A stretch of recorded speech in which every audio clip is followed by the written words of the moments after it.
Sidang hadirin tuan-tuan dan puan-puan sekalian, buka muka surat yang seterusnya. Prinsip-prinsip jihad.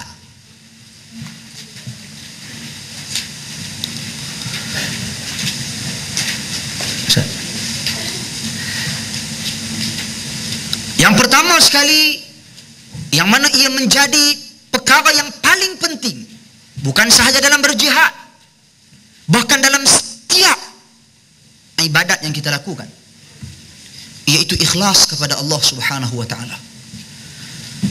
Kita bukan berjihad untuk menjadi seorang wira. Kita bukan berjihad untuk dikatakan kita ini orang yang paling berani. Kita juga bukan berjihad untuk semata-mata kerana negara kita, semata-mata tidak. Pertama sekali kita berjihad adalah kerana Allah Subhanahu wa ta'ala. Jelas di dalam hadis Nabi sallallahu alaihi wasallam, inna awwalan nas yuqda yaumal qiyamah alaihi rajulun ustushhida fa'utiya bihi fa'arrafahu ni'amahu fa'arafaha. Orang yang pertama yang akan dihisab oleh Allah Subhanahu wa ta'ala di akhirat kelak adalah orang yang mana di dunia ini dia dilihat sebagai orang yang mati syahid, mati kerana peperangan. Maka Allah Subhanahu wa ta'ala tampilkan kepada dia nikmat-nikmat yang Allah berikan kepada dia suatu ketika dahulu, dari sudut kekuatan, dari sudut kemampuan, kepandaian, kecerdikan. Allah bertanya kepadanya, "Fama amilta fiha?" Apakah yang engkau buat dengan nikmat-nikmat yang aku berikan kepadamu? Maka lelaki ini pun menjawab, "Qataltu fika hatta ustushhidtu." Sesungguhnya aku berperang di jalanmu ya Allah, sehingga aku mati syahid. Di dunia dia dinamakan sebagai syuhada. Di dunia dia digelar asy-syahid fulan ibn fulan.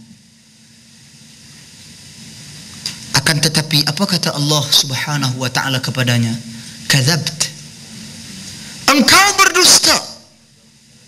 Qatalta li an yuqal annaka jari. Sesungguhnya engkau berperang semata-mata supaya engkau dilihat sebagai seorang wira, hero. Thumma umira bihi fasuhiba ala wajhihi hatta ulqiya finnar. Kemudian Allah Subhanahu wa ta'ala menjatuhkan hukum kepadanya. Dia diheret di atas wajahnya hingga dilempar ke dalam neraka. Na'udzubillah. Sidang hadirin tuan-tuan dan puan-puan sekalian, hati manusia bukan tanggungjawab kita untuk menghukumnya, tetapi oleh kerana perkara yang berkaitan dengan niat merupakan perkara yang amat sukar ditegur dan diperbetulkan, sukar difahami oleh manusia. Tuan-tuan sekalian tidak mengetahui apa niat saya di sini. Saya juga tidak mengetahui apa niat tuan-tuan dan puan-puan sekalian yang hadir ke majlis ini. Mungkin yang datang untuk menangkap orang tertentu. Mungkin yang datang untuk melihat di mana kesalahan, keterlanjuran perkataan si fulan dan si fulan. Kita tak tahu. Yang mengetahui niat seseorang Allah Subhanahu wa ta'ala di akhirat kelak.